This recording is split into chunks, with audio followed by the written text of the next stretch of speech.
पीएमएलएन में इस वक्त जो है उनकी हालत आपको पता ही है। पंजाब के अंदर जो है ये लाहौर जैसे शहर में एक जलसा नहीं कर सकते।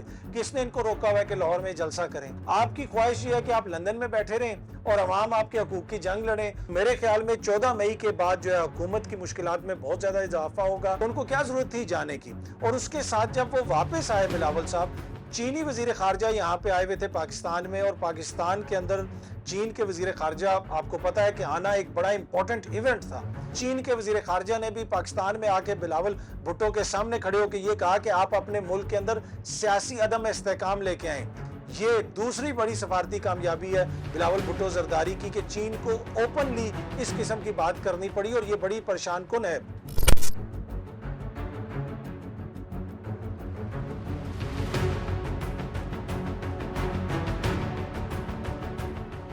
जो सुप्रीम कोर्ट का फैसला है वो बिल्कुल वाज़ेह है कि आपने 14 मई को इंतखाबात करवाने, और जो 14 मई की तारीख करीब आती जा रही है, हुकूमती जो शख्सियात हैं और जो हुकूमत है उसका इज़्तिराब या उसके अंदर पैनिक आपको वाज़ेह तौर पे नज़र आ रहा है। जिस किस्म के बयानात दिए जा रहे हैं कि जनाब इस जज को भी हम बुला लेंगे, हम ये भी कर देंगे, हम वो भी कर देंगे। देखें, ये इसीलिए सब कुछ हो रहा है कि इनको पता है कि अगर इस फैसले के ऊपर अमल दरामद नहीं होता तो 14 तारीख को वो जुर्म सरजद हो जाएगा। अब पाकिस्तान के सबसे बड़ा जो अदालती फोरम है, जो सबसे बड़ी अदालत है, उससे आने वाले फैसले की खिलाफ वर्जी करेंगे। इससे पहले देखें, आपने 90 रोज के अंदर इंतखाबात करवाने हैं, आइन वाज़ेह है, लेकिन उस शिक की खिलाफ वर्जी हुई। अदालत के इस फैसले से आपको महदूद लिमिटेड एक तरह से लीगल कवर मिला कि ठीक है जनाब, आप इससे आगे चले गए हैं, अब आप 14 मई को करवा लें। तो मेरे ख्याल में 14 मई के बाद जो है हुकूमत की मुश्किलात में बहुत ज़्यादा इजाफा होगा। अब ये नाअहली की तरफ जाता है या किस तरफ जाता है, लेकिन कोई अच्छी खबर इसमें हुकूमत के लिए नहीं निकलेगी।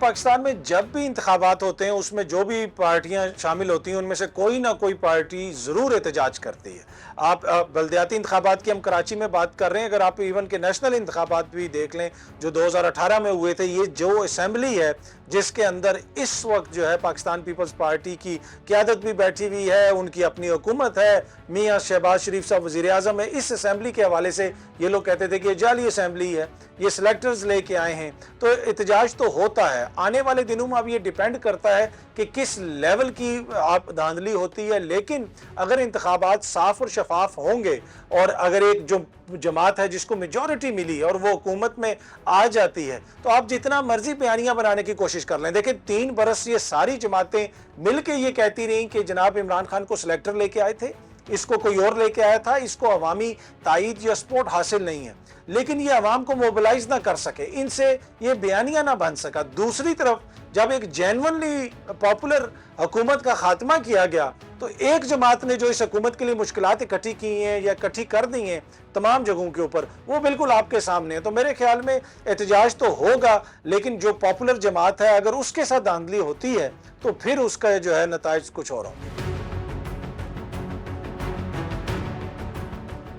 वजीर खारजा बिलावल साहब ने पिछले हफ्ते के दौरान 2 बड़ी सफारती कामयाबियां हासिल की। पहली ये कि उन्होंने वहां पे वो गोवा गए जहां पे उनको जाने की जरूरत नहीं थी। अपना मौकिफ तो वो रख सकते थे पाकिस्तान से वीडियो लिंक के जरिए। आपको पता है कि पाकिस्तान के चीफ जस्टिस साहब को भी वहां पे बुलाया गया था, वो नहीं गए, बल्कि उन्होंने एक जज साहब को यहाँ से कहा और उन्होंने वीडियो लिंक के जरिए शिरकत कर दी। तो बिलावल साहब का वहां पे जाना कोई ज़रूरी था? वहां पे जिस किस्म की वहाँ उनकी रिसेप्शन हुई, इंडियन मीडिया ने जिस किस्म के उनके हवाले से सवालात उठाए, उनके जो फॉरेन मिनिस्टर हैं उन्होंने जिस किस्म की बातें की, और वहाँ पे भी बिलावल साहब ने जाके जो प्रेस कॉन्फ्रेंस की और वो भी अपने ही सहाफ़ियों के सामने बैठ के, और वैसे तो ऑल्दो जो हमारे सहाफ़ी वहाँ पे गए हुए थे किसी ने भी कोई जो है उनके खिलाफ कोई ऐसी रिपोर्टिंग नहीं की। बड़ी वहाँ से अच्छी और मुस्बत रिपोर्टिंग होती रही बिलावल साहब के हवाले से, लेकिन वो कोई बयानियाँ बना नहीं सके बिलावल साहब, और उसका इशू यही था कि उनको क्या ज़रूरत थी जाने की। और उसके साथ जब वो वापस आए बिलावल साहब, चीनी वजीर खारजा यहाँ पे आए हुए थे पाकिस्तान में, और पाकिस्तान के अंदर चीन के वजीर खारजा, आपको पता है कि आना एक बड़ा इंपॉर्टेंट इवेंट था। उसमें हुआ ये कि चीन वो जो दुनिया भर में ये कहता है कि हम दूसरे ममालिक के सियासी मामलात में मुदाखलत नहीं करते, हम उनको नहीं बताते कि आपने हुकूमत कैसे चलानी है, हम उनको नहीं बताते कि आपने सियासत कैसे करनी है। ये काम अमेरिका करता है, चीन ये नहीं करता। ये चीन का मौक़िफ़ रहा है। लेकिन उस चीन के वज़ीर ख़ारजा ने भी पाकिस्तान में आके बिलावल भुट्टो के सामने खड़े होकर ये कहा कि आप अपने मुल्क के अंदर सियासी अदम इस्तेहकाम लेके आएँ, सारी सियासी कुव्वतें मिल के काम करें। ये दूसरी बड़ी सफारती कामयाबी है बिलावल भुट्टो जरदारी की, कि चीन को ओपनली इस किस्म की बात करनी पड़ी, और ये बड़ी परेशान कुन है।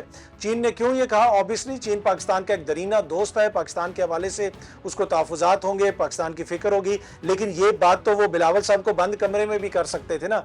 लेकिन ये बिलावल साहब की दूसरी बड़ी सफारती कामयाबी है, जिसकी वजह से दुनिया भर में पाकिस्तान की सुबकी हुई।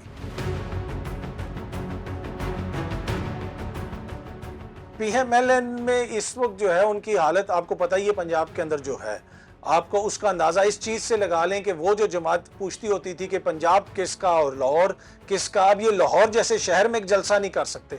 किसने इनको रोका हुआ है कि लाहौर में जलसा करें? किसने इनको रोका हुआ है लाहौर में कोई रैली निकालें?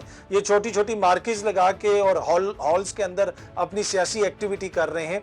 तो पीएमएल का इस वक्त टिकट, जिस कुछ अर्सा पहले जो कहा जाता था कि जी पीएमएल का टिकट चल रहा है, इस वक्त तक तो पीएमएल की सिचुएशन ये है कि कोई उनका टिकट लेने के लिए तैयार नहीं है। लेकिन बाकी उनकी बड़ी जमात है, उनके वोटर सपोर्टर हैं। ये नहीं है कि पीएमएल की सियासत हमेशा के लिए खत्म हो गई है। अगर वो थोड़ी सी बहादुरी का मुजाहरा करें और आए मैदान में उतरें, देखें आपका पता तब चलता है जब आप मैदान में उतरते हैं। लंदन में बैठ के तो आप बयानी नहीं बना सकते ना, आपको इलेक्शन लड़ना पड़ेगा। हो सकता है इस दफा आपको शिकस्त हो जाए, लेकिन आप अपने वोटर सपोर्टर को मोबिलाइज तो करें ना। इमरान खान साहब के ऊपर आप जितनी मर्जी तनकीद कर लें, इमरान खान आज लाहौर में बैठ के अपनी सियासी जंग लड़ रहा है। ये नहीं हो सकता, जिस तरह कहते हैं ना कि कोई आपको कमा के खिला नहीं सकता, इसी तरह कोई आपके लिए सियासी बयानियां नहीं बना सकता। आपको खुद फ्रंट से लीड करना पड़ता है। आपकी ख्वाहिश ये है कि आप लंदन में बैठे रहें और अवाम आपके हकूक की जंग लड़ें और अवाम आपका बयानिया लेके आगे चले। नहीं, आपको अपनी जंग, खुद सियासी जंग लड़नी पड़ती है, और वो पीएमएल इस वक्त नहीं लड़ रही। ये उनका सबसे बड़ा इस वक्त इशू है। आईएमएफ के हवाले से जो हुकूमती शख्सियात बातें करती हैं, ये उसी तरह की मिसाल है। वो एक बंदा था, वो कहीं पे गया तो उसने कोई उनसे चीज़ मांगी, तो वो लोग आगे तंग थे, उन्होंने उसको मारना शुरू कर दिया और खूब मारा। मार शर खा के जब वो खड़ा हुआ तो अपने कपड़े शपड़े झाड़ के कहता है मैं फिर ना ही समझूं। तो ये आईएमएफ के साथ भी हुकूमत यही कर रही है। हर 10 दिन के बाद उनसे पूछती है कि भाई आप ना हम समझें, या आप दे रहे हैं या नहीं दे रहे। देखें, आप पिछले 4-5 महीने के दौरान देख लें कितनी दफ़ा वज़ीर ख़जाना ने कहा कि जो बस अगले हफ्ते डील हो गई, बस ये हो गया, बस वो हो गया। मेरे ख्याल में अब ये वही सूरत हाल है कि हम हर 10 दिन के बाद आईएमएफ से पूछते हैं कि बस अब हम ना ही समझें। तो मेरे ख्याल में अब हमें ना ही समझनी चाहिए।